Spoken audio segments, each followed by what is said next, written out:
قرآن مجید برہان رشید کے 22ویں پارے سے سورہ احزاب کی ایک آیت کریمہ تلاوت کی ہے۔ اللہ تعالیٰ جل مجدہ الکریم نے قرآن مجید کی اس آیت مبارکہ میں اپنے پیارے رسول صلی اللہ علیہ وسلم کی ختم نبوت کو بیان فرمایا ہے۔ ارشاد ہوا ما کان محمد ابا احد من رجالکم ولکن رسول اللہ وخاتم النبیین۔ ارشاد باری تعالیٰ ہے کہ حضرت محمد صلی اللہ علیہ وآلہ وسلم تم مردوں میں کسی کے باپ نہیں ہیں بلکہ وہ تو اللہ کے رسول ہیں اور خاتم النبیین بن کر تشریف لائے ہیں۔ حضور نبی اکرم صلی اللہ علیہ وسلم سب سے آخری نبی بن کر تشریف لائے اور میرے حضور کے بعد اللہ نے نبوت کے سلسلہ کو بند فرما دی۔ اب میرے نبی کے بعد قیامت تک کوئی اور نبی آنے والا نہیں ہے۔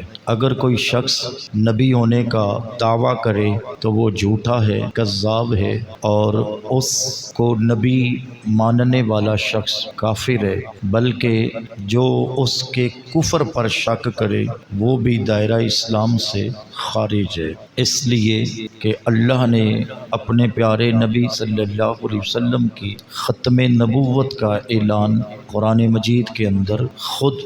ارشاد فرما دیا۔ کارخانہ نبوت کو میرے حضور کی ذات پر ختم کر دیا گیا۔ نبی اکرم صلی اللہ علیہ وسلم نے ارشاد فرما دیا انا خاتم النبیین علی نبی بعدی، میں آخری نبی بن کر آیا ہوں اور میرے بعد اب قیامت تک کوئی اور نبی آنے والا نہیں ہے۔ حضور نبی اکرم صلی اللہ علیہ وآلہ وسلم ارشاد فرماتے ہیں میری اور مجھ سے پہلے انبیاء کی مثال ایسے ہے جیسے ایک شخص نے ایک خوبصورت مکان بنایا، ایک خوبصورت محل تعمیر کیا اور اس کو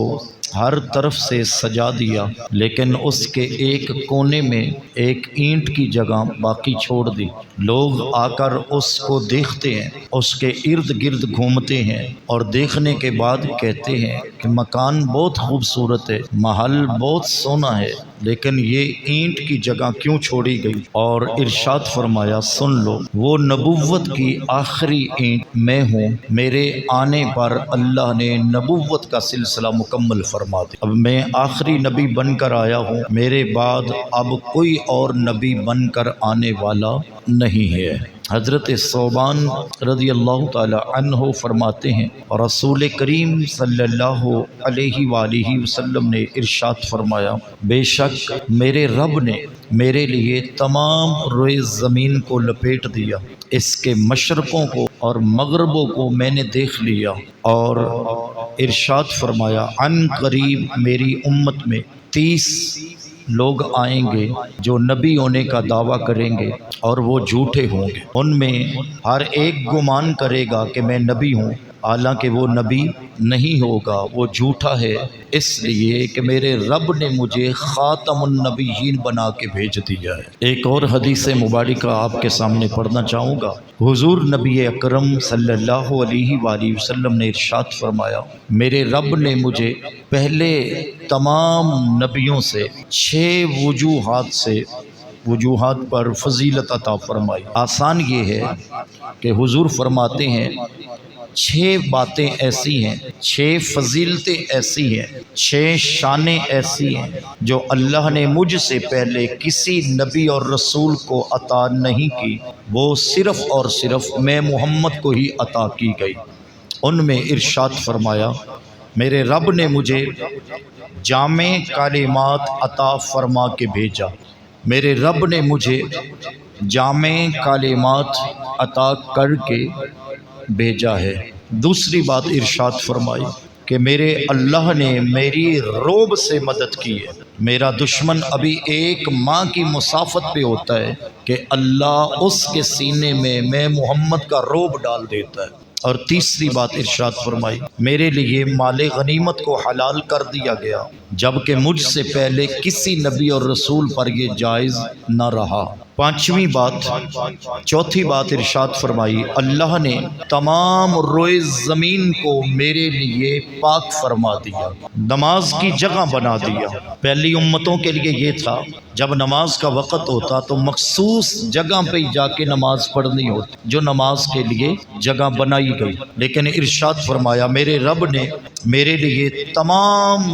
زمین کو طہارت بنا دیا ہے، میرے امتی پر جب نماز کا وقت آ جائے جس جگہ بھی وہ موجود ہو، پاکیزگی دیکھ کر وہی نماز پڑھ لے، اللہ قبول فرما لے گا۔ اور پانچویں بات ارشاد فرمائی کہ میرے رب نے مجھے اپنی تمام مخلوق کے لیے نبی و رسول بنا کے بھیجا، جبکہ پہلے نبیوں کو یہ اعزاز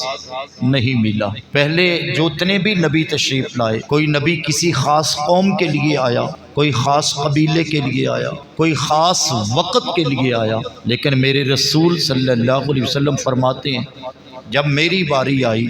تو میرے رب نے نہ تو قبیلہ خاص کیا، نہ قوم خاص کی، نہ کوئی شہر خاص کیا، اور نہ ہی کوئی وقت خاص کیا، بلکہ میرے رب نے مجھے اپنی تمام مخلوق کا نبی اور رسول بنا کے بھیج دیا۔ اور چھٹی بات ارشاد فرمائی کہ اللہ نے مجھ پر نبوت کے سلسلے کو ختم کر دیا،